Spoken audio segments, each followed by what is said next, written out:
In the history of NFL wide receivers, certain names ring out louder than others. Jerry Rice, Randy Moss, and Terrell Owens get recognition on every list when it comes to pass catchers, and every conversation about the greatest wide receivers of all time rightfully includes them.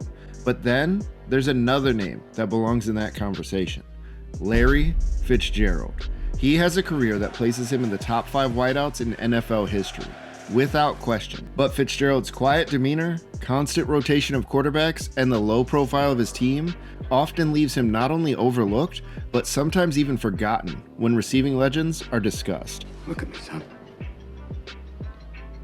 It's not your fault. Make no mistake though, his accomplishments, leadership, and on-field dominance tell the story of one of the game's greatest ever.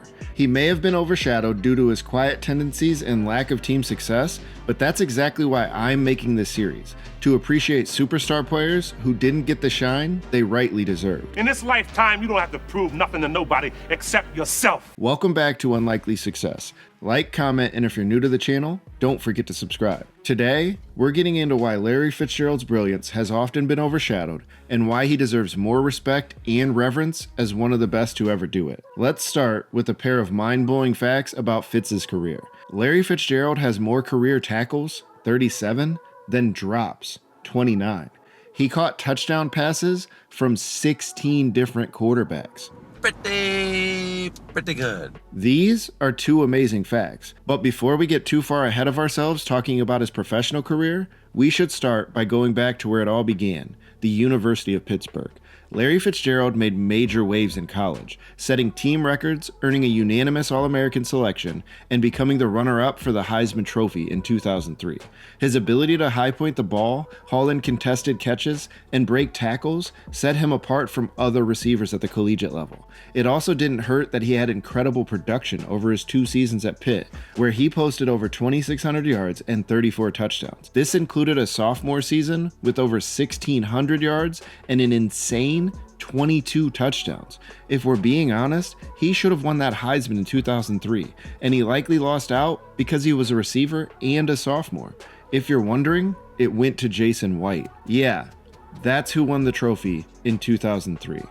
See what I mean? It should have gone to Larry. But this video isn't about who should have won the Heisman. It's about Fitzgerald, a guy who wasn't the loud, brash star who many expect in the NFL when it comes to great wide receivers. He had a quiet confidence, and he spoke with his game rather than interviews or headlines.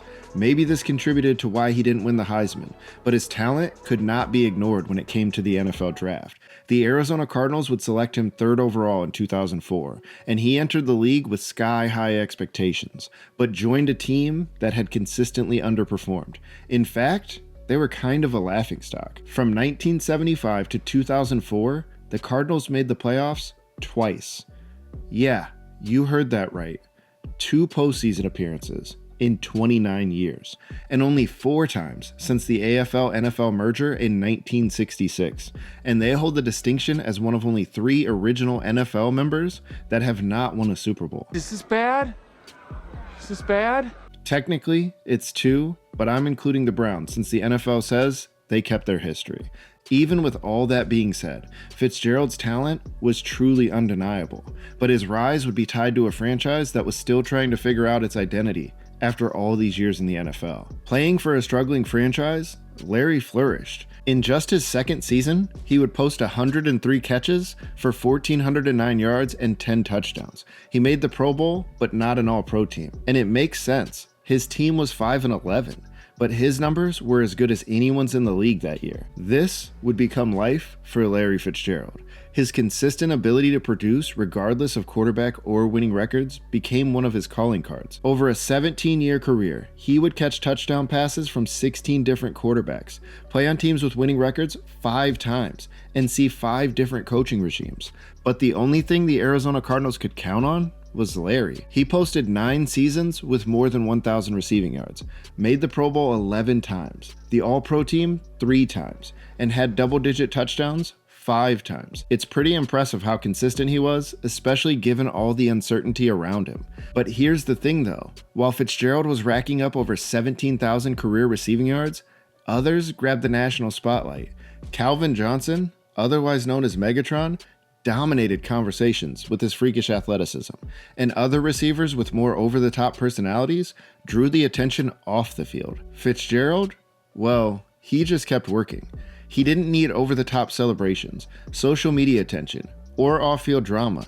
He was just the consummate professional. And his approach is likely why he never got the same media attention as others in his peer group. Fitzgerald was a great route runner, had some of the best hands the NFL has ever seen, and an incredible level of durability. But even in his best moments, like the legendary 2008 playoff run where he set records for receiving yards in a postseason, the focus quickly shifted to the amazing comeback of Kurt Warner, or the Steelers' game-winning drive in that Super Bowl. Not on Larry. Fitzgerald's 64-yard touchdown in that game should have been the defining play of his career, but ultimately, it was overshadowed.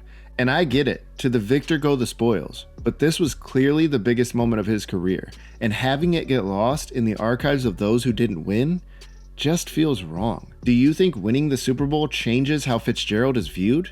Would he have clearly been considered the second best receiver of all time if they won? Let me know what you think, because I already put him there.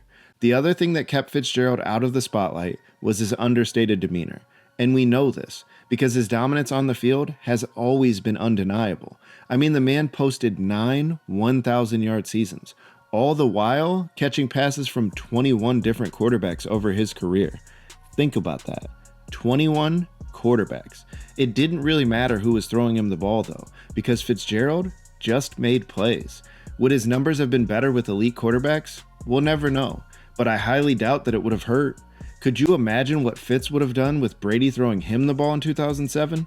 He had 1,400 yards and 10 touchdowns with Matt Leinart and Kurt Warner throwing him the ball. And while you will never catch me slandering Kurt Warner, he had not fully completed his second most improbable run to glory just yet in 2007. Even when Larry's speed began to decline later in his career, his football IQ and technique only improved. He seamlessly transitioned from a deep ball threat to one of the most reliable slot receivers in the league, only further proving his ability to evolve while staying dominant. The fact that he wasn't louder about his success only adds to the lore of it. Fitzgerald was never about self-promotion. He was about winning. He was about team, and he was about putting in the work. That's why he became such a respected figure in the NFL. One interesting note here, the Arizona Cardinals made the playoffs 4 times in Larry's career. That's the same number they had in nearly 40 years prior to his arrival. I'm not saying it was because of Fitz, but I am saying that star players help instill winning cultures. The NFL loves to hype up receivers who make noise. The media loves talking about guys who demand attention both on and off the field. Maybe it's someone with a rare blend of size and speed. Maybe it's a player with highlight reel catches or off-field drama. Somehow all these things wind up demanding the headlines. Fitzgerald, though, he was steady, reliable, and dominant, but he was never loud. In a different market, say New York or Dallas, or on a team with consistent quarterback play, like Peyton Manning's Colts, it's easy to imagine Fitzgerald becoming the face of the league. But in Arizona, playing for a team that only occasionally saw playoff success, Fitzgerald never had the spotlight like others. And that's why I would argue that what he did is more impressive than other greats. His career wasn't built on the back of an elite passer or a prolific offensive system. It wasn't even built on a dependable franchise that had a history of making the right moves. He built it on work ethic, consistency, and a level of sustained greatness that few can or ever will match. And all of this brings us to the case for why he's the second best of all time. When you stack up Fitzgerald's numbers against the all-time greats, it's clear that he belongs near the top. He's second all-time in receiving yards, 6th in receptions, and tied for 6th in receiving touchdowns. Did I mention yet that he played with 21 different quarterbacks? In the playoffs, his performance is even better. He holds the record for most catches, yards, and touchdowns in a single postseason. That playoff run that you had, that was the most remarkable run of football I've ever seen from a wideout. Sure, Jerry Rice remains the undisputed number 1, and unless something otherworldly happens, that is unlikely to ever change. But who is second is up for debate. And where does Fitzgerald belong exactly? Well, when you consider his consistency, the number of quarterbacks he played with, and the fact that he spent most of his career on a team without much success, there's a clear case for Fitzgerald to be seen as the second best wide receiver of all time. And it's one that I personally believe and endorse. Calvin Johnson and Randy Moss had the freakish athleticism, and Terrell Owens had the flash and antics and greatness. But Larry Fitzgerald, he had everything that matters most in football production: reliability, longevity, and consistency. It's not to say the others didn't, but the conversation around all-time greats is comparing elite-level attributes and separating the best of the best. Larry Fitzgerald's career is a testament to greatness. He never needed the spotlight, the drama, or the headlines. He simply let his performance speak for him. In a league that rewards flash, Fitzgerald built a Hall of Fame career on substance. What do you think? Who's the second best wide receiver of all time? Because as you have gathered by now, I think it's Larry Fitzgerald. And that's because sometimes the best players are simply the ones who show up, do their job, and let their performance speak for them. This has been The Unlikely Success. But like, there's something that's pulling you back though with football. I mean, is it unfinished business here? Well, I have a lot of vast interest, but I started this. I've always wanted to be a champion. It's something that you compete for. You work so hard. Like, that desire, you just can't turn that off. It doesn't wake up one day and say, I have no desire to win a Super Bowl anymore. If you had a Super Bowl win, would you? That'd be a completely different story. What? You wouldn't be back? Most likely no. It's that important. It's that important, yeah.